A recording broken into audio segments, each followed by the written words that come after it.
Well, hello, welcome to DIY Design by CCW, and thank you so much for clicking on my video. Well, today I am bringing you a DIY. Now, if you follow this channel, then you know that I have been away from the channel for a bit, and it has been a little while, a few weeks now, since I've been able to do a DIY for you. And I'll let you know that part of it has been work. Also, I was sick recently, but I'm back on my feet now and I'm doing a lot better. And I'm hoping that I bring you a DIY today that you enjoy.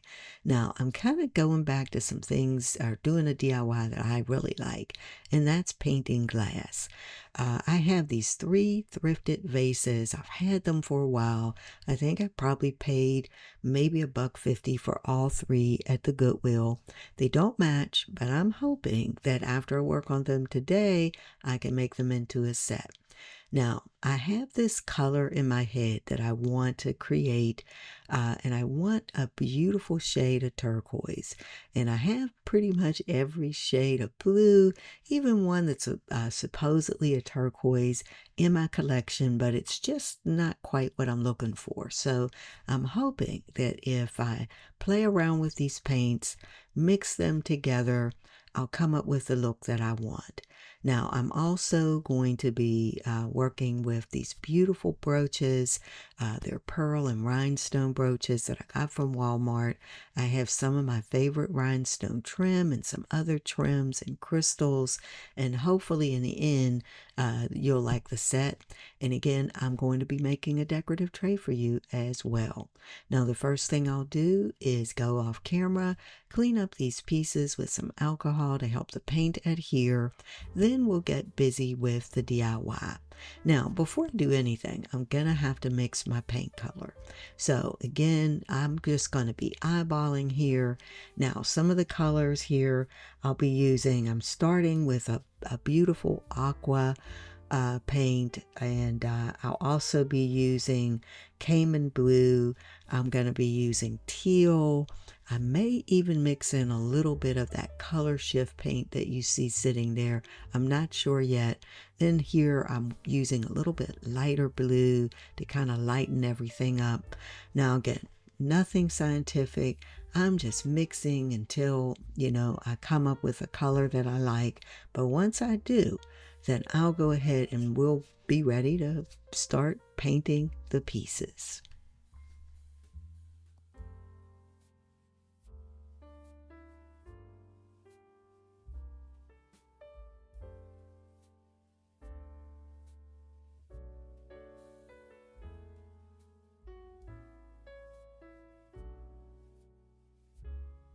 All right, so I have the color I want now, at least I think I do. So I'm going to go ahead and start painting. Now, if you've been following my channel for a while, then you've seen me do this before. But in case you're new and you've never seen me do this or you've never painted glass, one of the things that you want to do is put your coats on very lightly. Now, this paint that I'm working with, it's a multi-surface paint. It's a satin finish, and it does have a nice rich pigment, and even mixing it together like this, you get really great coverage even in the first coat. Now, it's not going to usually be enough. You typically have to come back and add a second coat. And in this case, I added, I believe, a light third coat. But the trick is, so that you don't get brush strokes and that your paint is nice and even, is that you keep the brush strokes going as even as possible. Don't overload your brush too much. Again, you don't expect that first coat to get full coverage, because if you overload the paint, it's not going to dry properly, and you're not going to be happy with how the piece turns out. Now, I don't demonstrate it in this video, because it would make the video too long. But what I typically do is let the paint dry a couple of hours. Hey, if you're not in a hurry, let it dry overnight. Then come back and do your second, and then let it dry a little more, and then do your third coat.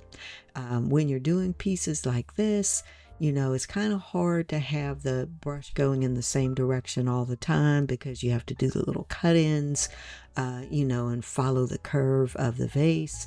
But what I'll do typically is do the cut-in part first and then come over, you know, the entire vase. And you'll see me here just trying to keep the piece moving as my brush is going over the piece, and then that way I can, you know, get a nice even coverage.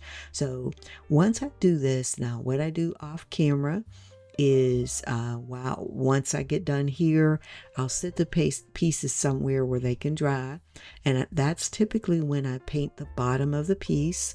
Then when it's dry and I come back and paint the second coat, I'll make sure that I get the top edge, and that's it. Then after this, you know, after the second and the third paint coats of paint rather or dry, then I'll come back and I'll seal the paint. That way I don't ever have to worry about it chipping, and I can go ahead and decorate it without disturbing the finish of the paint. Also, this multi-surface paint, if you wanted to, you could oven fire it. You can, it says it's fully cured after 30 days if you air cure it. I've never oven fired it, so I'm just telling you what the direction says. But I used to not seal it, and you probably could avoid that, but I have found that sealing it works best. And again, I'll do that for you after I put this last coat of paint on, and then we'll move on to the next part of the DIY. All right, so before we move on to the next part of the DIY, I just want to show you how I seal the paint. I use this Foll Art Select Seal. There's a close-up of it, and it's in a nice gloss finish. And I have found that the best thing to do is to pour a little out. By the way, this cost about $17 a bottle. However, it goes a lot. One bottle goes a long, long way. Now, here you see I'm just brushing on the sealant. I'll work it in and over the paint. Now you'll see here as I'm turning this piece that I've got a few little streaks there. Now, if I were to leave them there, those streaks would be permanent.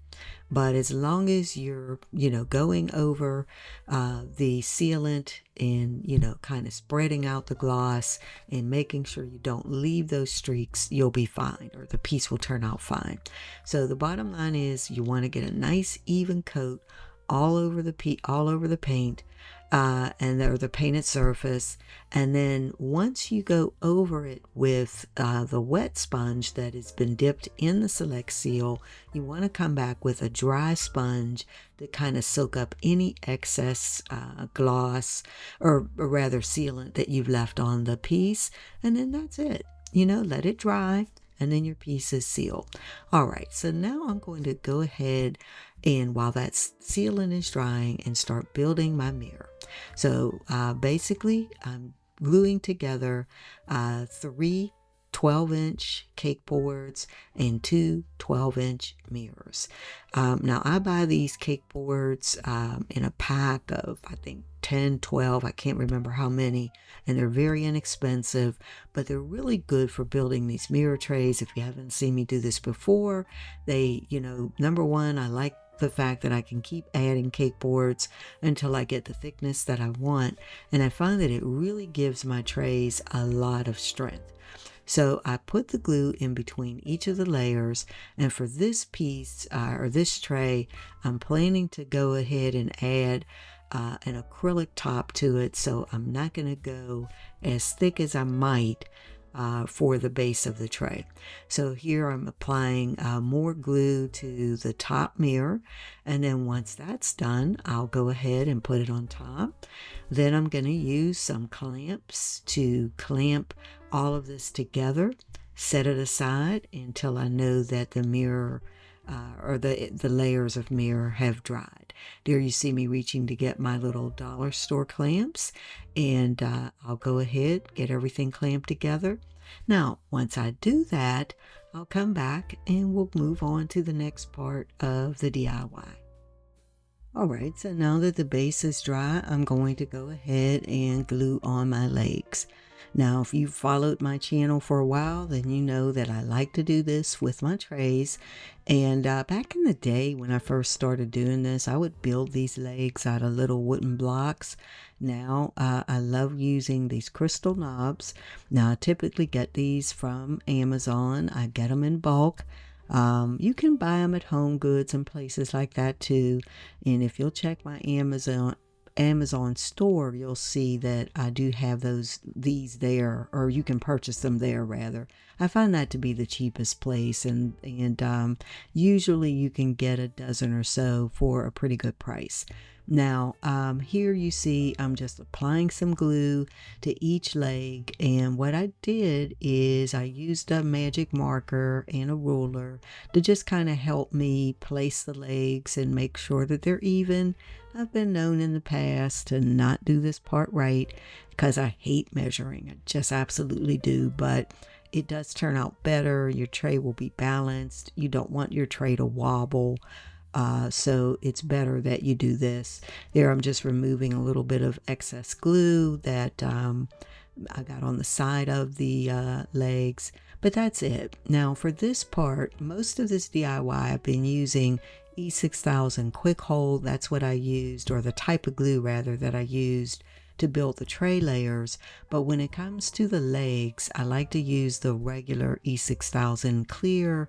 Obviously it's a very strong hold. I want to make sure that my tray is very stable. Now once I get the legs in place, of course I'll let the glue dry. Once I get the legs in place and everything sets up, I'll flip this tray over and we'll start adding a little bit more embellishment.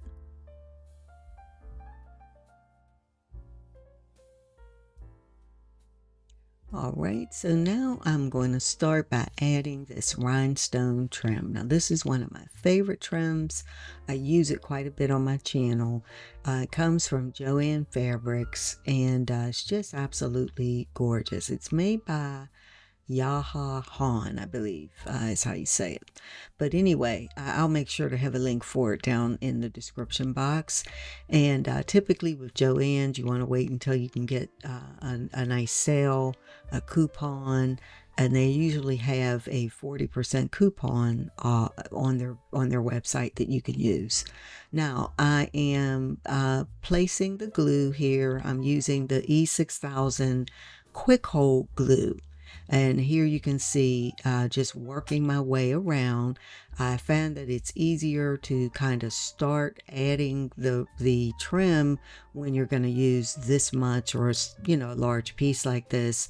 I find it's better to start adding the trim and then adding the glue as you place the trim. So I'll just kind of work the glue in and spread it with my little Dollar Tree spreader.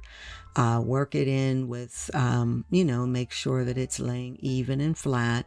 And then once I do that, then we'll go ahead and I'll move on to the next part of decorating the tray.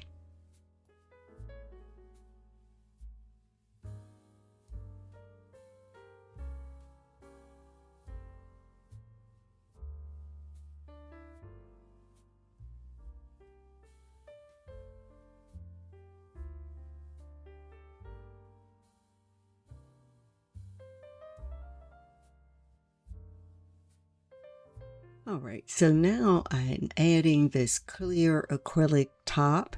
I had added a little bit of a dab of glue around the edge of the disc, and I'm sorry I didn't have the camera going, so I wasn't able to show you that. But there you see I placed the acrylic disc on top. And what it does really, first of all, it protects the mirror. I don't have to worry about the mirror breaking, and it just really gives it a nice pretty look to have it on top now. And it gives it, I wanted it to be a certain thickness as well. So now instead of leaving the edge clear, which I could have done, I'm going to go ahead and add this ribbon And actually it's not even ribbon, it's a faux trim that I use quite a bit, very inexpensive. You can get it in multiple colors. I think a roll of maybe 10 feet or something like that is only a couple bucks, but it does give the piece a nice little finish, and it'll cover up the clear edge. Although I did want to have the acrylic top on top of the mirror, I did not want to have the clear edge. So once I do that, I'll then go ahead and add some additional fabric trim to kind of fill in the transition between the clear acrylic disc and the mirror base that I built. Now you may be wondering why I put a mirror on the bottom of the tray. I like to do that because if I ever want to display this tray, maybe on a mirrored surface, the bottom looks more finished. So that's the reason I do that. Here I'm just adding, it also gives a nice stable base for me to add the legs to. So here I'm just adding some of this 2mm rhinestone wrap, and I'll kind of just place that in the transition between the two trims. It'll give the piece or the tray a little bit more bling and pop as well. Now this rhinestone wrap that I'm using comes from eFavormart. I'm an eFavormart affiliate. You can order that through me if you like, and I have a link down in the description box, or go to eFavormart and just order it, because I tell you what, this is the best that I've seen for the price. You get about 10 yards for about $6. You can't beat that anywhere. And it's really great if you like doing these type of DIYs and you love the bling like I do. Now again, I'll go ahead and place this trim around the edge once I get this all figured out and get it all measured. And I'm using the E6000 quick hold glue for this. And then I'll add another little bit of embellishment to this tray, and then we'll move on to another part of the DIY.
All right, so while the tray is drying, I'm going to go ahead and start working on my pieces. Here, first, you see, I want to show you what I do to remove the backs of the brooches so that they lay flat. And then I'll go ahead and start my designs. Now I'm starting here with the smaller the smaller of the three pieces, and on this one I'll do a slightly different design, kind of scale it down a little bit to fit the piece. And really, I kind of will have an idea in my head when I start pieces like this, what I want to do, which fabric trims I want to use, which brooches, things like that. But sometimes I don't always know how I'm going to place everything until I get started. Something will come to mind, and then I'll go ahead and start placing the trim. So here I just want to make sure that I get the first piece on straight, because that's going to dictate how the rest of the design goes. And that's really it. I like to use the E6000 quick hold for this application. It grabs quick. It's a thinner hold. It dries clear. And it works really well for something like this. Now, if you want a stronger hold, what you can do is mix the E6000 quick hold and the regular E6000 together. Put a little bit on each end of your strip, or say you're planning to, put this in a place where, maybe it might get a little bit of moisture. Now, I have found that this particular rhinestone trim holds up well if you use it on a piece that's going to be in a restroom or something like that. I've done that and it works out well. But if you're going to do something like that, then you maybe want to add the regular E6000. So I will go ahead and let you watch me do this. I'm going to end up doing all three pieces. And once I do that, I'll be back for the next part of the DIY.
All right, so before we get to the final reveal, of course, I have to make lids, right? It wouldn't be one of my DIYs without making lids. If you're new to the channel, I do this all the time for all of my pieces. The reason I do is I like my pieces to serve, different purposes. I like them to, instead of just being decor pieces, I love making storage pieces and things that I can put to use, in the home. And I love, again, making lids.